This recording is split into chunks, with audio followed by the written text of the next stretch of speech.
Welcome to Computer Keys Tutorials. In this video, I'll be giving you a first look at kLink extensions, which provide automated communication between a company and its users via mobile computing. If you haven't watched our first kLink video yet, I recommend that you start there. I have placed a link to it in the video description. This video will be focusing on extensions and how to add them to the existing kLink user interface. Extensions are customizable applications that can be easily configured to perform any conceivable task that is possible on the IBM. This provides endless opportunities for the creation of both customer and employee utilities and really takes the concept of on-demand, user-initiated document delivery to the next level. Extensions in kLink bring all the power of the IBM to mobile devices everywhere with the user-friendly refinement that is expected in today's marketplace.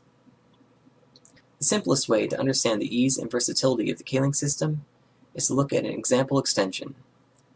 From my web browser, I'm already logged into the kLink server as an agent of the fictional company Way Ahead Inc. This button at the top, labeled Service Schedule, is a simple extension I worked up earlier to give agents in the field access to their most up-to-date daily schedules. I'll show you all the inner workings of its creation after I show you how it interacts with users. As you can see, it gives you input fields for an email address and agent number, and checkboxes for options to send a summary directly to the screen of my mobile device with a pop-up message, and/or email a more detailed schedule to the address of my choosing.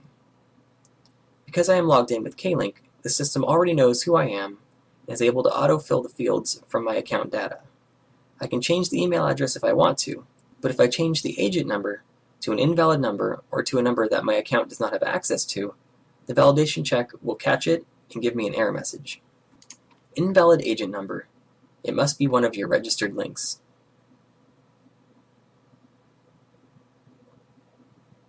I've changed it back. Now it pops up a message letting me know where I need to be and when. I'll have it send me an email now. It will appear in my inbox on the next mail run.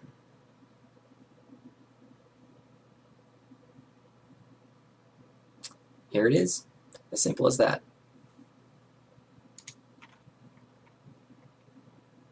Now, from the kLink menu, I'll show you how easy it was to create this extension.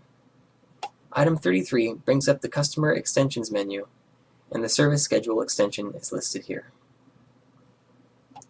This page creation screen defines how the user interface will look and what sort of input and text fields are present.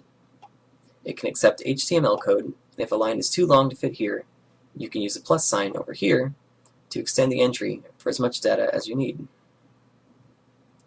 There are simple built-in features to handle all the different types of lines that you might want to put on the screen, so you don't need to understand or use HTML if you don't want to. While editing the page, the server updates dynamically, so I can immediately see the results of my tinkering by clicking the refresh button over on my logged-in web browser. What you see is what you get. I'll add a new line of text and make it red using an HTML tag.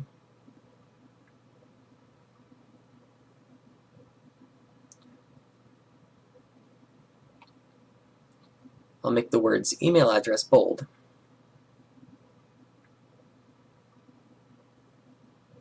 And I'll also add some trailing text at the end of the line, just for fun.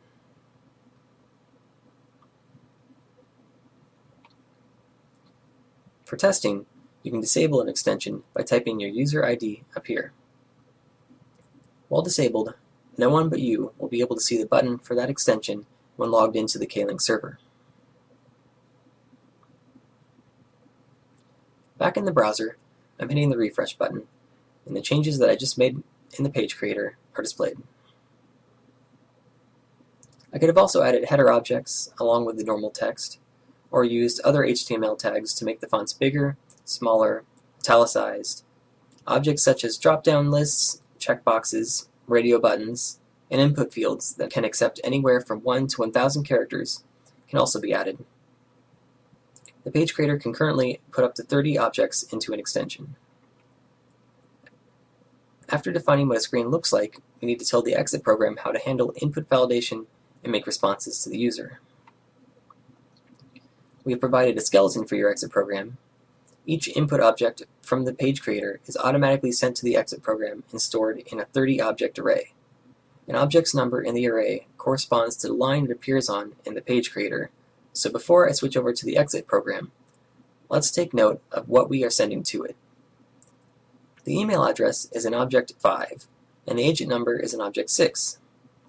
Objects 8 and 9 are the two checkboxes. The exit programs are located in kLib under the qrpgle source file.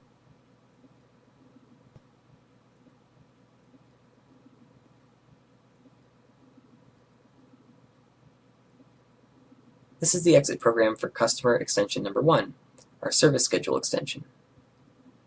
After making changes to an exit program, be sure to compile it using option 14 here.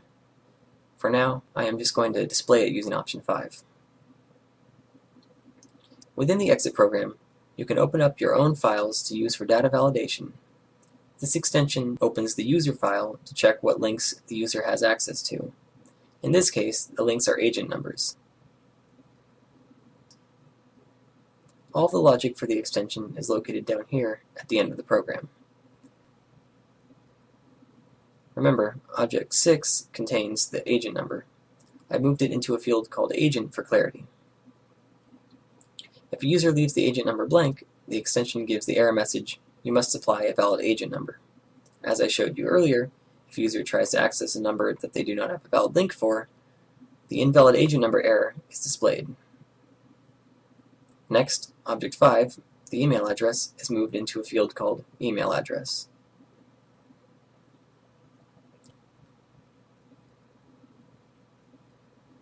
The program checks to see if checkbox 9 is checked. That's the one that requests for an email to be sent. If the box is checked, it makes sure that the email address field is not blank. If an email is requested and the address is blank, it will send you an error message. If either checkbox is checked, we will call the schedule program, which retrieves the agent's schedule and emails it if an email address has been provided. The summary is then passed back from the scheduling program to the exit program, and we use checkbox 8 to determine whether or not to send the summary as an alert message back to the agent's screen. Finally, if an email has been sent, we notify the agent at the end of the alert message. The exit program can call any type of program on the IBM I to perform whatever processes you need.